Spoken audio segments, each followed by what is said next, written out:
الحمدللہ یا اللہ تیرا لاکھ لاکھ شکر ہے۔ مسلمانان عالم کے لیے شاندار خوشخبری، حرمین شریفین کی رونقیں بحال ہونے کے قریب۔ سعودی حکومت کی جانب سے 4 اکتوبر سے مرحلہ وار عمرہ اور زیارت کھولنے کا اعلان کر دیا گیا۔ سعودی وزارت داخلہ کی جانب سے گزشتہ شب جاری ہونے والے بیان کے مطابق پہلے مرحلے میں سعودی شہریوں اور سعودی عرب میں موجود اجنبیوں کو اتوار 4 اکتوبر بمطابق 17 سفر 1442 ہجری سے 6000 یومیہ کی تعداد میں زائرین کو حرمین شریفین میں داخلے کی اجازت ہوگی۔ تمام تر احتیاطی تدابیر کو مد نظر رکھتے ہوئے دوسرے مرحلے میں 15000 داخلے عمرہ زائرین اور 40000 نمازی یومیہ کے حساب سے 18 اکتوبر 2020 بمطابق 1 ربیع الاول 1442 ہجری سے حرمین شریفین میں داخل ہو سکیں گے۔ جاری کردہ تفصیلات کے مطابق تیسرا مرحلہ 1 نومبر 2020 بروز اتوار بمطابق 12 ربیع الاول 1442 ہجری سے شروع ہوگا۔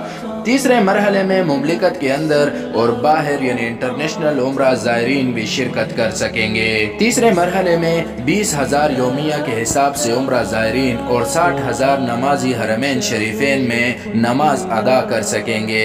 یاد رہیں کہ اس سے قبل سعودی وزارت حج و عمرہ محمد صالح بنتن کی جانب سے عمرہ و زیارت کے متعلق احکامات جاری کرتے ہوئے کہا گیا تھا کہ زائرین کی حفاظت کے پیش نظر اعتمرنا اپلیکیشن لانچ کر دی جائے گی، جس کے ذریعے زائرین سے درخواستیں قبول کی جائیں گی۔ زائرین کو کرونا وائرس کا نیگیٹو ٹیسٹ ظاہر کرنا ہوگا۔